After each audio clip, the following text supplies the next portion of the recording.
narasumber seminar orientasi pengenalan nilai dan etika, Ibu Hamidah Nuriana dari SMK Negeri 3 Salatiga, dan yang saya banggakan peserta seminar orientasi pengenalan nilai dan etika yang sudah hadir pada pagi hari ini.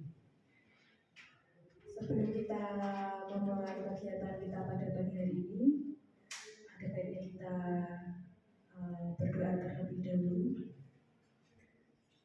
Menurut keyakinan dan kepercayaan masing-masing, berdoa dipersilakan.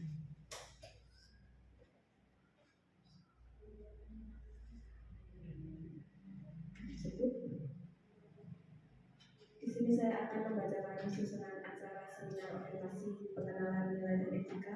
Yang pertama yaitu pembukaan, yang kedua paparan seminar dari Ibu Hamidah Nuriana, yang ketiga tanya jawab, yang keempat tanggapan dan arahan mentor dari Bapak Dr. Andes Santoso, yang kelima pengesahan laporan termasuk rencana hasil kerja, dan juga yang keenam yaitu penutup.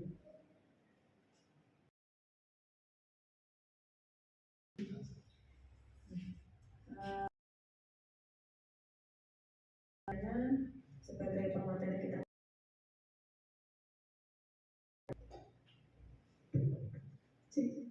Bismillahirrahmanirrahim. Assalamualaikum warahmatullahi wabarakatuh. Terima kasih Bu Dia selaku moderator pada acara kali ini. Perkenalkan, nama saya Hamidah Nuriana, biasa dipanggil Bu Ami kalau di kelas. Saya adalah guru matematika di SMK Negeri 3 Salatiga. Untuk identitas diri saya, mungkin tidak ada di sini, saya akan perkenalkan dulu. Bapak Ibu saya numpang lahir di Gunung Kidul, 29 tahun yang lalu. Kemudian saya tinggal dan bersekolah di Demak.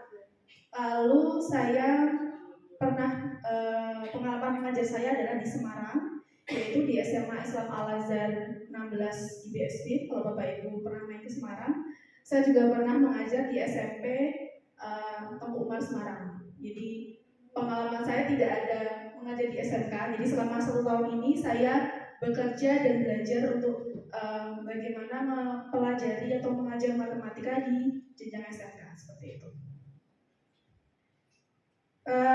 Pada kesempatan kali ini saya akan memaparkan rencana hasil kerja yang sudah saya susun laporannya. Untuk orientasi sudah kita mulai dari minggu lalu, kemudian kita lanjutkan dengan mentoring dengan Bapak Santoso di SMK Negeri 1 Salatiga. Kemudian RHK yang saya paparkan di laporan ada 4, yaitu terkelolanya pelaksanaan pembelajaran yang berfokus pada implementasi KOSP. Kemudian terlaksananya peningkatan kualitas praktik pembelajaran guru, terkelolanya kegiatan pengembangan kompetensi guru dan tenaga kependidikan, dan terkelolanya penugasan guru dan tenaga kependidikan untuk mewujudkan penyelenggaraan pembelajaran yang berkualitas. Namun karena keterbatasan waktu, saya akan fokus pada poin yang kedua, yaitu terlaksananya peningkatan kualitas praktik pembelajaran guru. Nah, untuk indikatornya adalah meningkatnya praktik manajemen kelas yang berfokus pada keteraturan suasana kelas. Jadi di sini ada gambar saya ada di sana. Kebetulan saya mengajar waktu itu di jurusan geomatika di sana. Di sana memang anak-anaknya cukup aktif. Kemudian terkadang waktu belajar matematika sebelumnya mungkin habis praktek, habis olahraga, nah itu menyebabkan belajar matematika jadi kurang fokus seperti itu. Terutama matematika itu merupakan momok ya bagi siswa-siswa, terutama di SMK. Jadi bagaimana saya harus mengatur suasana kelas itu menjadi kondusif, menjadi baik, sehingga belajar matematika akan lebih efektif, lebih efisien seperti itu. Nah, aspek yang di sini ada 3, Bapak Ibu, kuantitas, kualitas, serta waktu. Kuantitas ini berupa dokumen, kemudian kualitas persentase seberapa banyak progres yang sudah dilalui. Sementara waktu adalah di sini saya mengambil 6 bulan, seperti itu. Baik, untuk indikator kuantitas, berupa dokumen modul ajar dan foto sebagai bukti dukung observasi kelas. Tadi saya mengambil keteraturan suasana kelas, otomatis modul ajar yang saya buat, yang saya susun harus memuat mengenai keteraturan suasana kelas.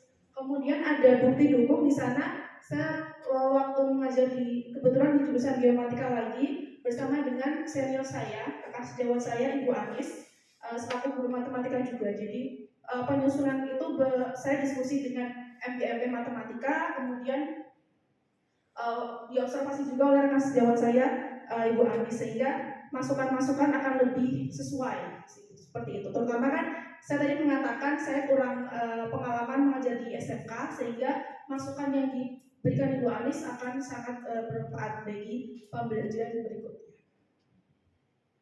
Kemudian untuk kualitas, tingkat upaya membangun suasana kelas yang kondusif untuk proses belajar mengajar dengan minimal gangguan yang mengalihkan perhatian peserta didik dari aktivitas belajar.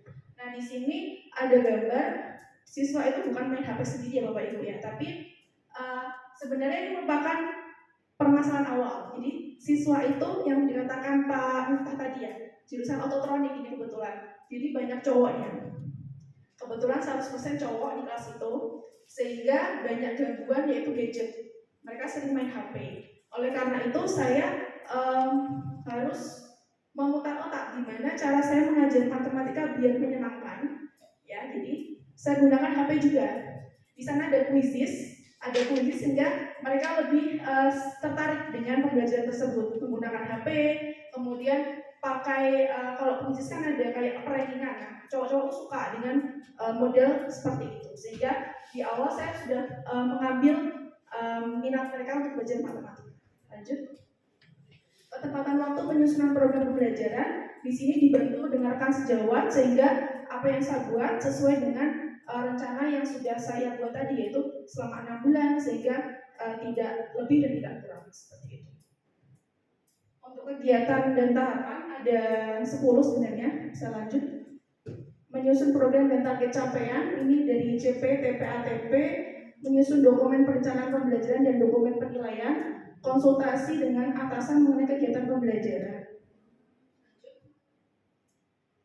Melaksanakan kegiatan pembelajaran tadi sudah saya sampaikan, menyusun analisa hasil asesmen perbaikan dan pengayaan. Nah, dengan menggunakan instrumen seperti USIS tadi, membantu saya untuk membuat analisa. Jadi saya tidak perlu manual lagi koreksinya. Kan kalau matematika kendalanya adalah mengoreksinya manual. Tapi memang tidak setiap saat saya menggunakan gadget seperti itu. Jadi kadang pakai manual dan lain sebagainya. Kemudian melakukan refleksi setelah pembelajaran untuk mendapatkan umpan balik. Lanjut. Menyusun rencana tindak lanjut dan hasil refleksi, menyusun laporan kegiatan disertai dokumentasi, menyampaikan laporan kepada kepala sekolah dan mendapatkan mentoring dan coaching dari kepala sekolah. Untuk output kegiatannya ada 9 poin, yaitu yang pertama, dokumen perencanaan pembelajaran dan dokumen penilaian, rencana kegiatan pembelajaran matematika, kemudian terlaksananya kegiatan pembelajaran yang mendukung teaching factory. Jadi saya harus menyesuaikan juga dengan jurusan. Kebetulan saya mengajar di 2 jurusan, geomatika dan ototronik, sehingga harus menyesuaikan kebutuhan industri di sana seperti apa, sehingga akan link and match antara pendidikan dan perusahaan akan bersambung seperti itu. Kemudian pelaksanaan kegiatan pembelajaran, lanjut, dokumen analisa hasil asesmen perbaikan dan pengayaan, dokumen refleksi, lanjut, dokumen rencana tindak lanjut dan hasil refleksi, dokumen laporan kegiatan dokumentasi, dokumen mentoring dan coaching dari kepala sekolah sebagai upaya perbaikan. Berikutnya penerapan nilai-nilai berakhlak. Saya mengambil 3 poin. Yang pertama, akuntabel. Melakukan tugas dari persiapan pra-observasi, observasi hingga pasca observasi atau refleksi dengan baik. Yang sudah sampaikan tadi dengan bekerja sama rekan sejawat, kolaboratif, bekerja sama dengan rekan guru baik satu rumpun atau MDMP maupun lintas mapel, saling berdiskusi praktik baik. Jadi saya juga berdiskusi dengan guru produktif karena di sana modelnya berbasis proyek penilaiannya, Sehingga saya menyesuaikan produktif di sana membutuhkan matematika seperti apa sehingga saya harus menyesuaikan. Kemudian kompeten, melakukan observasi kinerja, melakukan diskusi dengan kepala sekolah dan kepala program. Baik, seperti itu Bapak Ibu yang saya sampaikan. Kurang lebihnya saya mohon maaf. Terima kasih. Assalamualaikum warahmatullahi wabarakatuh. Waalaikumsalam warahmatullahi wabarakatuh.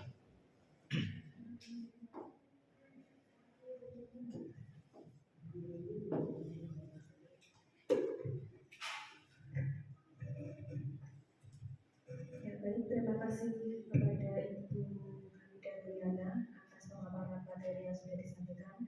Acara selanjutnya yaitu tanya jawab. Monggo silakan Bapak Ibu. Saya belum. Monggo silakan Pak Ibu. Tanya kepada Bu Hamidah. Pertanyaannya, kendala apa saja yang Ibu Hamidah alami dalam penyelesaian hasil kerjanya? Baik, terima kasih Pak Lili atas pertanyaannya. Selama saya menyusun RHK dan yang sudah saya alami juga, jadi saya menyampaikan tadi saya mengajar di 2 jurusan kebetulan atau 2 program kajian, geomatika dan maaf 3. Sekarang 3 tahun ajaran ini ada 3. Geomatika, ototronik dan TBSM seperti itu. Nah, di ketiga jurusan itu mereka punya ciri khas beda-beda. Jadi anaknya juga mempunyai ketertarikan yang berbeda-beda. Kalau untuk ototronik dan TBSM rata-rata laki-laki, jadi saya harus menggunakan pendekatan seperti apa sehingga suasana kelas harus menyenangkan bagi mereka dan bagi saya juga. Pendekatan salah satunya menggunakan gadget tadi, karena kalau cowok tuh lebih senang dengan kompetisi, jadi diawali dengan seperti itu, nanti dari hasil yang sudah kita lakukan atau saya lakukan kita refleksi kira-kira materi mana saja yang kurang seperti itu. Kemudian kalau untuk di geomatika itu hampir imbang cowok dan ceweknya. Jadi kalau mereka lebih senang di awal itu mereka memaparkan sesuatu atau berdiskusi dari awal, sehingga saya harus menyesuaikan itu. Nah, karena berbeda-beda jurusan tersebut, walaupun mungkin di angkatan yang sama, sehingga saya harus membutuhkan waktu yang lebih banyak untuk mencari referensi, mencari bagaimana caranya. Saya juga melakukan trial dan error juga, dibantu dengan rekan sejawat di MGMP itu cukup membantu saya dalam memilih mana yang baik dan mana yang tepat untuk dilaksanakan di kelas tersebut, seperti itu.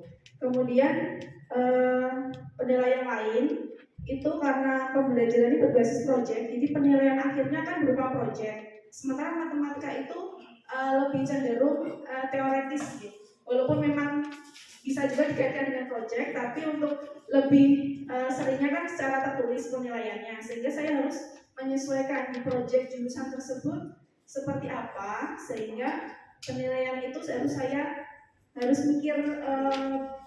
memikir berkali-kali gitu. Jadi penilaian seperti apa yang cocok digunakan di jurusan tersebut, seperti itu. Itu adalah kendala yang saya alami. Namun dengan komunikasi kelas sejawat, komunikasi dengan kajur dari jurusan masing-masing membantu saya untuk menyelesaikan hasil kerja saya tersebut. Terima kasih.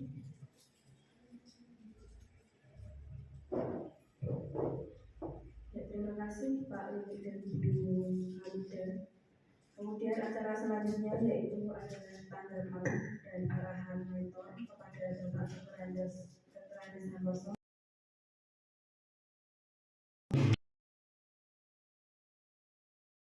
Pertanyaan ini kita sudah memaparkan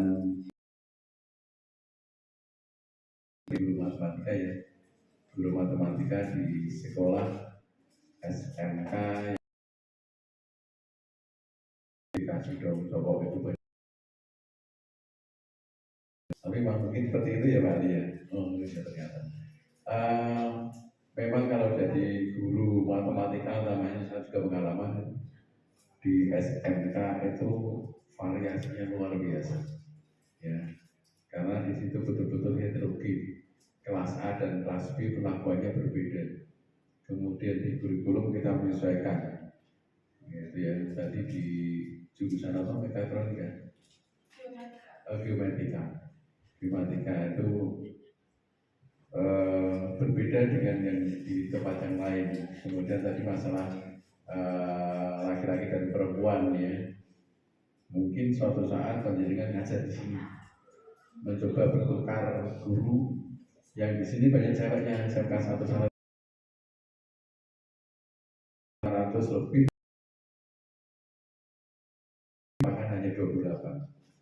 Ya, jadi sedikit banget laki-lakinya. Bukan berarti terus naik cewek kabeh kondusif, tidak gitu. Ya, tergantung situasi. Dan inilah tantangan karena harus betul-betul menyesuaikan. Ya, kemudian juga karakteristiknya berbeda-beda Bapak Ibu, semuanya biar paham. Misalnya saya dulu pernah ngajar di jurusan tentang kecantikan, ngajar di ruang praktek kecantikan. Bayangkan di semua ini banyak kaca. Kita ngajar matematika, limit, mereka tidak pakai limit, ya malah lipstick gitu. Ya sambil ngaca, dan itu kita sebagai guru harus bisa melayani anak-anak yang memang passionnya dia berdandan, sementara harus mempelajari matematika yang disesuaikan dengan jurusan dia. Itulah hebatnya panjenengan Bu Hamidah sebagai guru matematika di SMK. Mungkin ini yang bagus kalau jenengan bertukar dengan guru yang di sini. Ya, guru yang di sini sudah biasa nangani cewek-cewek, guru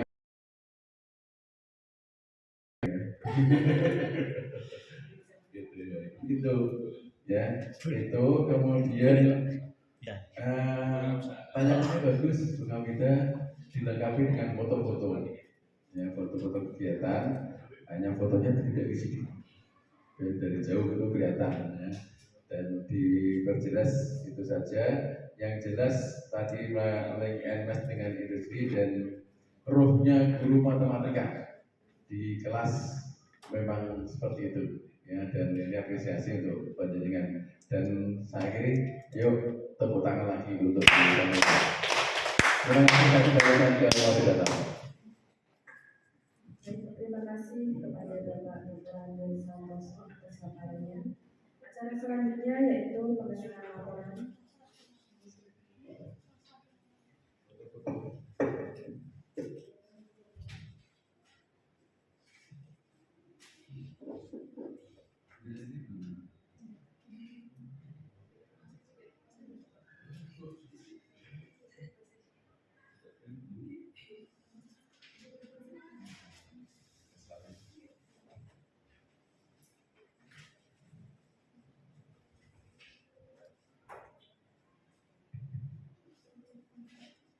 Baik, tiba kita di penghujung acara, yaitu penutup.